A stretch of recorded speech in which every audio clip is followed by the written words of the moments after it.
সকলকে জানাই শুভ দীপাবলি। আমরা কালী পূজার দিন রাতে একটু কয়েকটা ঠাকুর দেখতে বেরিয়েছিলাম, সেইগুলোই তোমাদের সঙ্গে একটু শেয়ার করছি। এটা শিলিগুড়ির জিটিএস ক্লাবের পুজো। এই জিটিএস ক্লাবে প্রত্যেকবারই কালী পুজোতে খুব সুন্দর পুজো প্যান্ডেল এবং ঠাকুর সব মিলিয়ে খুব সুন্দর পুজো করে থাকে এরা। দেখো এদের পুজোটা একটু তোমাদের ঘুরে দেখাচ্ছি। এ দেখো ওপরের ডেকোরেশনটাও ছিল খুব সুন্দর এবং এদের যে মূর্তি করেছিল সেটাও কিন্তু ভীষণই সুন্দর ছিল। এই জিটিএস এর পূজা দেখে এখান থেকে আমরা বেরিয়ে চলে গিয়েছিলাম বিবেকানন্দ ক্লাবের পুজো দেখবার জন্য। কালী পূজার দিন রাতে খুব একটা ভিড় না থাকলেও একেবারে কমও ছিল না, তাই একটু ঘুরে ঘুরে আমাদের বিভিন্ন প্যান্ডেলে পৌঁছাতে হচ্ছিল।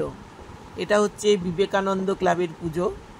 বিবেকানন্দ ক্লাব প্রত্যেক বছরই কালী পুজোয় মন কাড়া প্যান্ডেল এবং মন কাড়া প্রতিমা উপস্থাপনা করে। এবারও কিন্তু তার ব্যতিক্রম ছিল না। এ দেখো এই প্যান্ডেলটা একটু দেখো ঘুরে দেখাচ্ছি, ভীষণই সুন্দর হয়েছে। এমনি ওপেন প্যান্ডেল হয়েছে। ওপেন প্যান্ডেল না হলে কিন্তু আবার ভেতরে ঢুকবার অনেক রকম ভিড়ের মধ্যে পড়তে হয়। এখানে কিন্তু সেই রকম কোনো সমস্যা কিন্তু নেই। প্রতিমাটিও হয়েছে ভীষণই সুন্দর। আজকেই দেখলাম মোটামুটি অনেক লোকই সমাগম হয়েছে, তবে কালকে এই জায়গাগুলোতে আর ভেতরে প্রবেশ করা যাবে না, এতটাই ভিড় থাকবে। সেই জন্য আমরা কালী পূজার দিন রাতেই কিন্তু আমরা বেরিয়ে পড়েছিলাম যেই প্যান্ডেলগুলোতে প্রচুর ভিড় থাকে সেই ঠাকুর কটা দেখবার জন্য।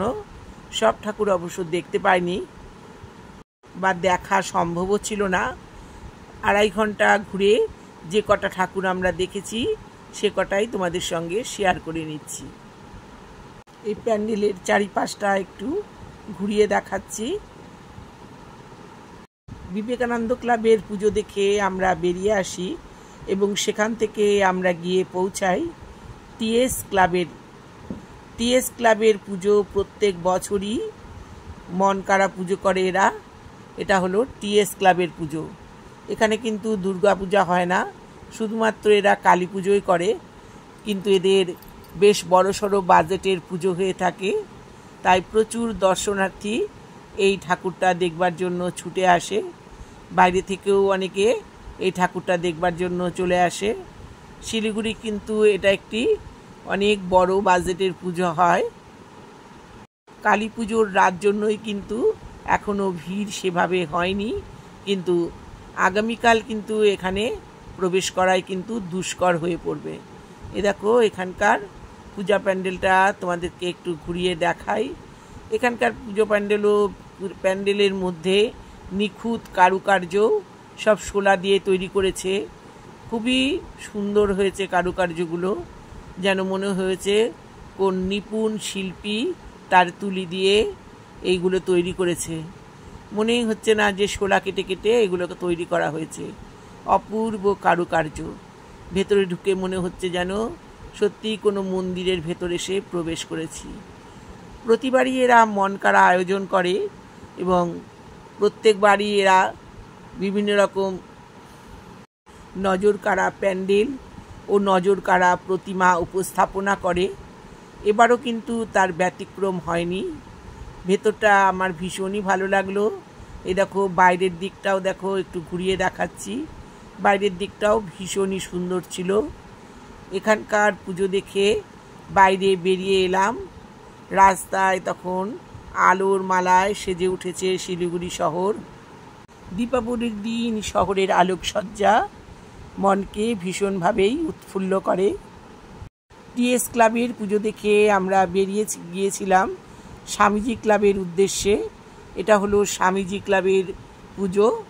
স্বামীজি ক্লাবের পুজো কিন্তু বেশ সুন্দর হয়েছে। এই বাইরে একটা বেশ বড়সড় মডেল দাঁড়া করানো রয়েছে, এটা কিসের মডেল ঠিক বুঝতে পারলাম না। আর ভেতরটাও কিন্তু এই দেখো সুন্দর করে সাজানো। কালী পুজোয় বিভিন্ন রকম থিমের পুজো হয়ে থাকে, তাই দেখতে ভালো লাগে। কারোর সাথে কারো কোনো মিল থাকে না, কিন্তু প্রত্যেকটি পুজোই হয় তাদের আলাদা আলাদা একটা স্বতন্ত্র মাত্রা এনে দেয়। এই পুজোও কিন্তু খুবই সুন্দর হয়েছে। এই পূজা প্যান্ডেলটাও তোমাদের একটু ঘুরিয়ে দেখাই। দেখো, অনেক চরকা দিয়ে দেখলাম অনেক জায়গাতে বেশ সুন্দর করে কারুকার্য করেছে।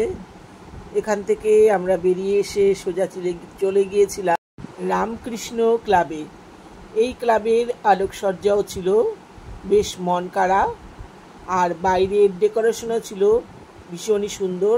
এ দেখো, ডেকোরেশনটা একটু আমি ঘুরিয়ে দেখাচ্ছি, বেশ সুন্দর হয়েছে ডেকোরেশন। এ দেখো, আর বাইরে দেখলাম একটা জুবিন গার্গের একটা মডেল তৈরি করে তার দাঁড় করানো রয়েছে। বাইরের সাজসজ্জা দর্শন করে আমরা যখন এই প্যান্ডেলের ভেতরে ঢুকলাম তখন দেখলাম পুজো শুরু হয়ে গেছে। কারণ এবছর কিন্তু সন্ধ্যা থেকেই সব জায়গাতে পুজো শুরু হয়েছে, কারণ এবার অমাবস্যা লেগেছে দুপুরবেলায়, তাই অনেক প্যান্ডেলেই দেখলাম পুজোতে বসে গিয়েছে। প্যান্ডেলের ভেতরটাও কিন্তু বেশ সুন্দর করে কারুকার্য করা রয়েছে। এ দেখো, প্যান্ডেলটা একটু তোমাদেরকে ঘুরিয়ে দেখাচ্ছি। ঠাকুরও কিন্তু হয়েছিল খুবই সুন্দর। এ দেখো, একটু চারপাশটা ঘুরিয়ে দেখাচ্ছি। চারপাশের দেওয়ালের কারুকার্যও কিন্তু একদম নিখুঁত ছিল। দেখো কি সুন্দর।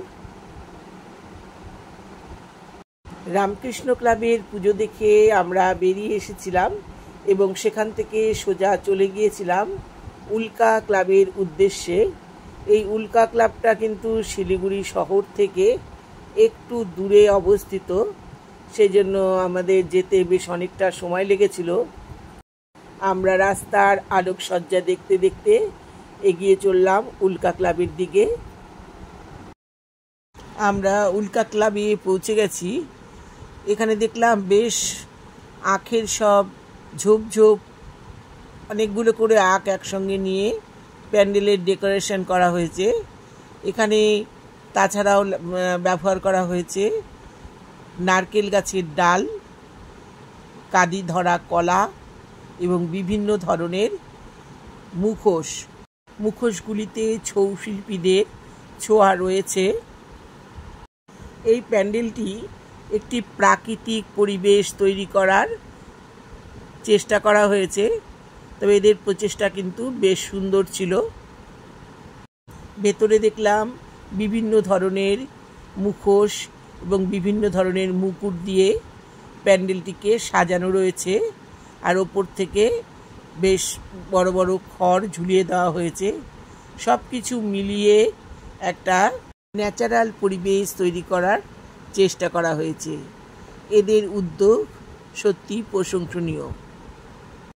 এই উল্কা ক্লাবের পূজা প্যান্ডেলটা তোমাদের একটু ঘুরিয়ে দেখাচ্ছি। দেখো, তোমরা দেখলেই বুঝতে পারবে। এখানে কিন্তু ছৌ শিল্পীদের অনেক পোশাকও কিন্তু ওপরে টাঙানো ছিল। এই দেখো, সব ওয়ালে কিন্তু বিভিন্ন ধরনের মুখোশ তৈরি করে লাগিয়ে দেওয়া হয়েছে।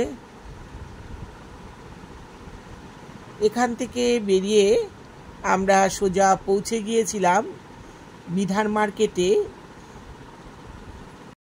এখানে স্টেডিয়ামে বিধান অ্যাথলেটিক ক্লাবের পুজো অনুষ্ঠিত হয়, আর এই মাঠে দেখলাম বেশ ছোটোখাটো একটা মেলাও বসে গিয়েছে।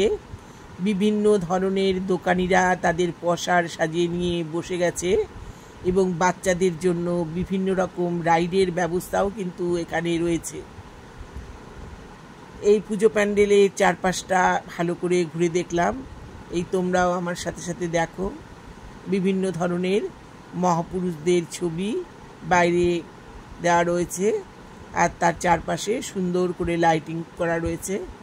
আর প্যান্ডেলের ভেতরটা দেখো, প্যান্ডেলের ভেতরটাও কিন্তু বেশ সুন্দর করে সাজানো গোছানো। বিধান স্পোর্টিং ক্লাবের পুজো দেখার পর আমাদের এবার বাড়ি ফেরার পালা, কারণ বেশ অনেকটা রাত হয়ে গিয়েছিল। তাই আমরা বাড়ির পথে পা বাড়ালাম এবং আস্তে আস্তে আরও দু একটা ঠাকুর আমাদের নজরে পড়ল, সেগুলোই আমরা দেখেছিলাম। তার মধ্যে একটা হলো টিএসের পুজো। টিএসে পৌঁছে দেখলাম টিএস অর্থাৎ এটার তরুণ অ্যাথলেটিক ক্লাব। এই ক্লাবে এবার 40 ফুট উঁচু বামা কালীর মূর্তি তৈরি করা হয়েছে।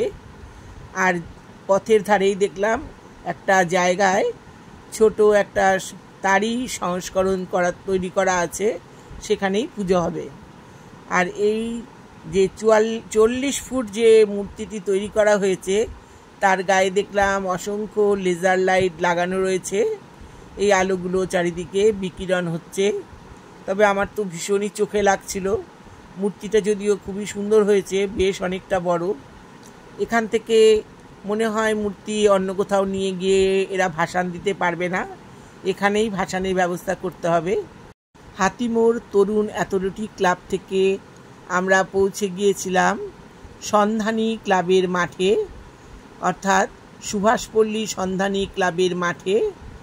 অন্যান্যবারের তুলনায় এবার যদিও তারা একটু ছোট করেই পুজো করেছে, কিন্তু এখানকার পুজো বেশ সুন্দর হয়েছে। সন্ধানী ক্লাবের পুজো দেখে আমরা বাড়িতে ফিরে এলাম। ইচ্ছা আছে আগামী দিন আর একটু বেরোনোর। ভিডিওটা তোমাদের কেমন লাগলো? ভালো লাগলে লাইক, কমেন্ট, শেয়ার ও সাবস্ক্রাইব করে আমার সঙ্গে থেকো। টাটা, তোমরা সবাই ভালো থেকো।